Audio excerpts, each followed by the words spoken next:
Всім привіт! Сьогодні ми з вами поговоримо про поняття Timeless Design, вічний дизайн, що це, про його важливість і як можна створювати роботи, які витримують випробування часом. Я рада, що ви тут, і сподіваюся, що ця презентація надихне вас на нові ідеї. Декілька слів про мене. Мене звати Олена. Я лід-дизайнер брендинг команди у Hello Lab. Кожного дня ми працюємо над створенням айдентики для брендів. І кожного дня ми працюємо з цікавими проектами, які вимагають не просто гарного вигляду, а й глибокої довгострокової стратегії. Тому ця тема, вважаю, досить актуальна в сучасних і досить мінливих реаліях в світі дизайну. Тож, давайте почнемо. Отже, що таке вічний дизайн? В світі, де тренди змінюються, в світі дизайну, легко захопитися останніми трендами та популярними стилями. Але як тільки ви створите щось, що вписується в рамки швидкоплинних трендів, воно також швидко втрачає свою актуальність.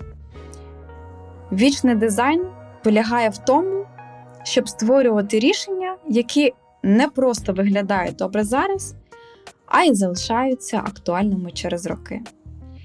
Тому вічний дизайн – це про цінності бренду.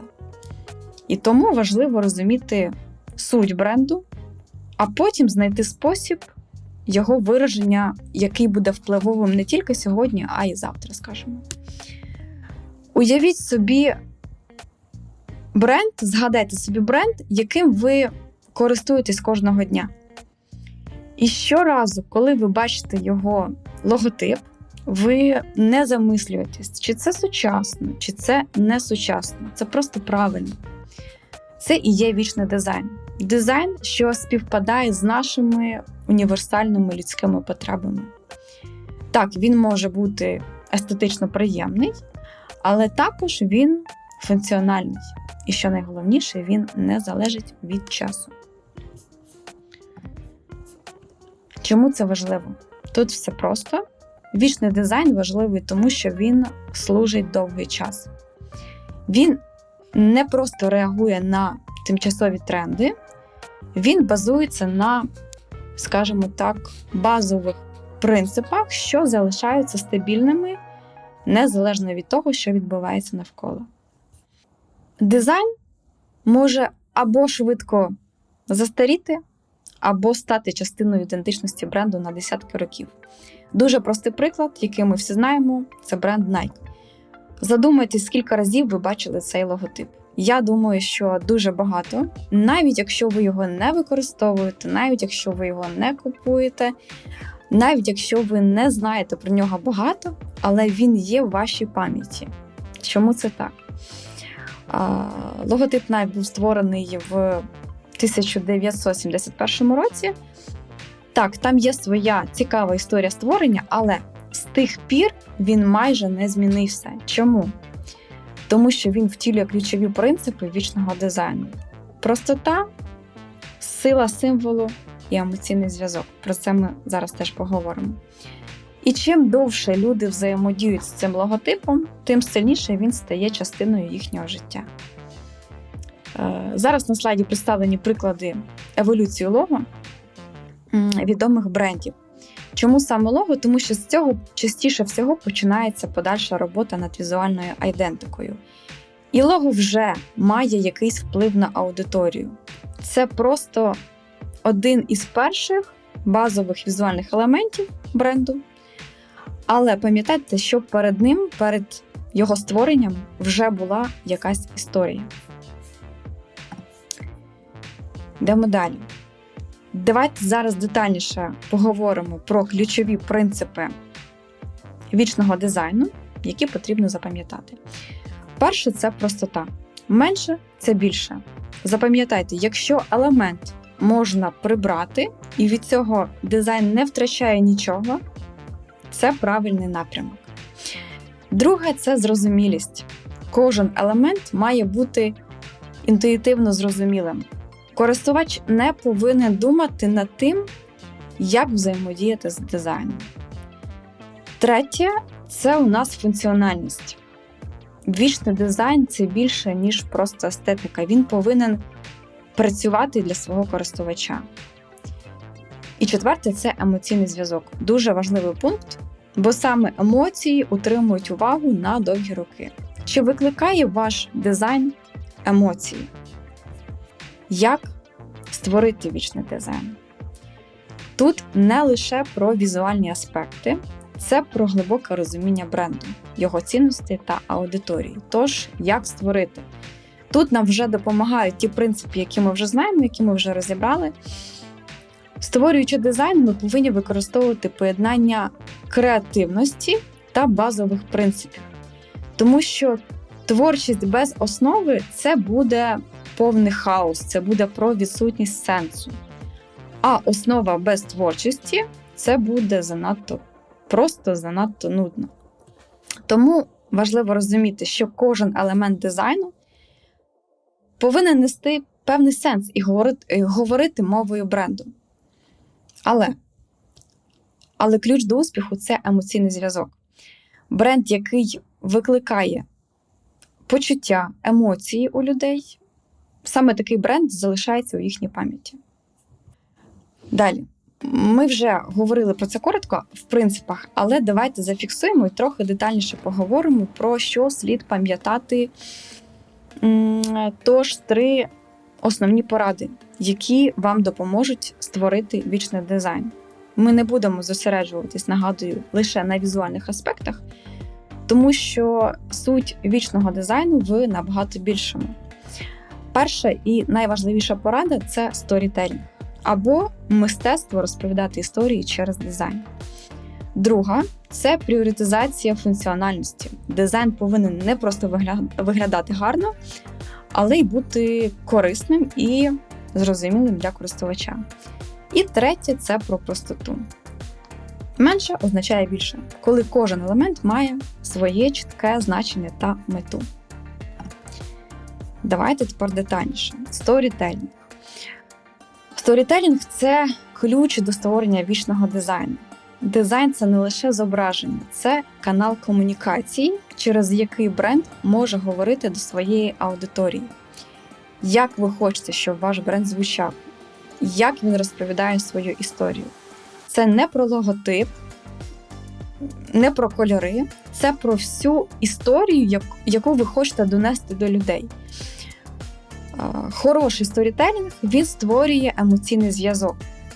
Подумайте про бренди, які вам близькі, якими ви користуєтесь.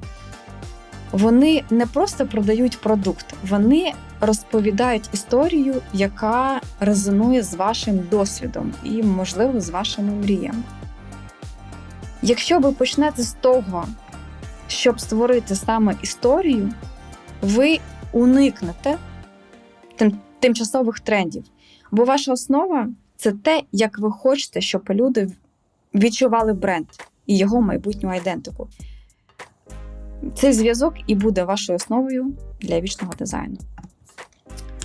Другий важливий аспект – це його функціональність та зручність використання.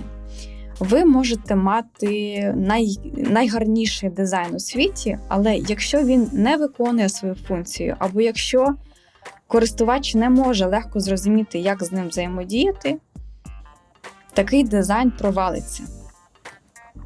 І функціональність – це не просто про інтуїтивність, це також здатність дизайну адаптуватися до змін. Подумайте про веб-сайти, про продукти, знову ж таки, якими ви користуєтесь. Так, вони можуть бути красивими, естетичними, але головне, вони вам допомагають досягти мети з мінімум зусиль. Це якраз про користувацький досвід і те, наскільки легко зрозуміти, як працює продукт чи бренд. Вічний дизайн повинен бути універсальним і зручним у використанні. Це стосується як продуктів, так і графічних рішень. Коли ваш дизайн виконує свою функцію, він стає невід'ємною частиною життя ваших клієнтів. Третя порада – це простота. Але не просто мінімалізм заради мінімалізму. Простота в дизайні полягає в тому, щоб залишити тільки те, що дійсно важливо. І кожен елемент має мати свою чітку мету. Коли дизайн чистий, без зайвих деталей, він легко запам'ятовується і не втрачає своєї актуальності. Але ця простота не про відсутність деталей, а більше про те, щоб кожна деталь мала значення і відповідала на питання, що саме цей елемент передає, що він хоче сказати. Ще раз повторюсь, що у дизайні менше – це більше, тому що такий дизайн залишається чітким і зрозумілим навіть через роки. Він дозволяє користувачам легше сприймати інформацію і взаємодіяти з брендом. Якщо говорити про процес створення айдентики від сторітелінгу, ідеї до реалізації візуальної частини, то приблизна формула цього процесу має виглядати ось так. Тому для вас це як ваша шпаргалка, як дійти до створення самого дизайну. Тож, перше – це дослідження та аналіз бренду. Друге – розробка сторітелінгу, про який ми вже говорили. Третє – визначення ключових елементів бренду. Четверте – розробка концепції візуального дизайну. П'яте – це тестування та налаштування. І шосте – це, власне, фіналізація та впровадження. Якщо говорити про процес розробки саме сторітелінгу, то сторітелінг в контексті айдентики бренду – це не просто історія, а стратегічний підхід до того, як бренд буде комунікувати з аудиторією. Викликати емоції, вирішувати проблеми та позиціонувати себе на ринку. Це основа всієї подальшої роботи над брендом. Тому можна сказати, що розробка сторітелінгу – це вже формування бренд-стратегії, яка визначає всі візуальні та комунікаційні рішення в подальшому. На цьому слайді ви зараз бачите формулу для створення сторітелінгу. Перше у нас – це визначення місії та цінності бренду. Тобто початкова точка – чітко визначити, для чого існує бренд і які цінності він несе. Це допоможе створити історію, яка відповідає глибині суті бренду. Друге – це визначення болю або проблеми аудиторії. Зрозуміти, яка проблема або потреба є актуальною для вашої аудиторії. Тому що сторітелінг повинен показати, як бренд вирішує цю проблему. Третє – розробка персонажу бренду або голос бренду, tone of voice. Ваш бренд повинен мати певну особистість і голос. Ця персона бренду є тим, через кого розповідається історія. Четверте – створення конфлікту або виклику. Сильна історія, сторітелінг, він завжди має елемент конфлікту або виклику, який бренд допомагає вирішити. Це підкреслює роль бренду у вирішенні проблем аудиторії. П'яте – рішення або трансформація через бренд. Тут потрібно показати, як ваш бренд допомагає вирішити проблему або принести трансформацію у життя вашої аудиторії. І шосте – це емоційний фінал на завершення. Закінчить історію позитивною емоцією, яка буде резонувати з аудиторією і викличе бажання взаємодіяти з брендом. Більш детально, як це створюється? Дослідження аудиторії – це те, з чого ми починаємо. Щоб створити ефективний сторітелінг, потрібно чітко розуміти, для кого ви створюєте історію. Аналіз аудиторії допомагає зібрати інформацію про їх болі, цінності та їх очікування. Друге – брейншторм ідей. Це може бути самостійний брейншторм або командний. Зібравши всю інформацію про бренд та аудиторію, проводиться брейншторм, де формуються якраз таки ось ці основні ідеї історії. Це може бути образ героя, це вже можуть бути якісь елементи конфлікту, проблеми і виклики, з якими стикається аудиторія. Третє – це створення концепції історії. Після брейншторму обираються вже найсильніші елементи, які розкривають головну ідею бренду, його емоційний аспект та його унікальність. Формується, скажімо так, загальна структура історії бренду. Четверте – це візуалізація історії. Історія перекладається на візуальну мову, це вже логотип, це вже про кольори, шрифти, можливо, якась графіка, інші елементи, які мають підкреслювати головну ідею бренду і посилювати емоційне враження. І тестування історії, якщо є така можливість, тому що створена історія тестується на створену історію краще протестувати на реальних представниках цільової аудиторії, щоб переконатися, що вона викликає саме потрібні і правильні емоції та добре справляється із цим. Така формула допоможе вам створити глибокий і резонуючий сторітелінг, який стане основою для візуальної айдентики. Отже, ми з вами розібралися, тож давайте зробимо висновки. Вічний дизайн – це баланс між функціональністю, простотою та емоціями. Це те, що залишає слід в історії, незважаючи на змінні тренди. Я сподіваюся, що сьогоднішня презентація вам нагадала або допомогла вам краще зрозуміти, як створювати позачасовий дизайн, і ви будете користуватися цим в своїх проєктах. Тому створюйте не просто дизайн, а історії, які залишаться на роки. Дякую вам за увагу. До зустрічі!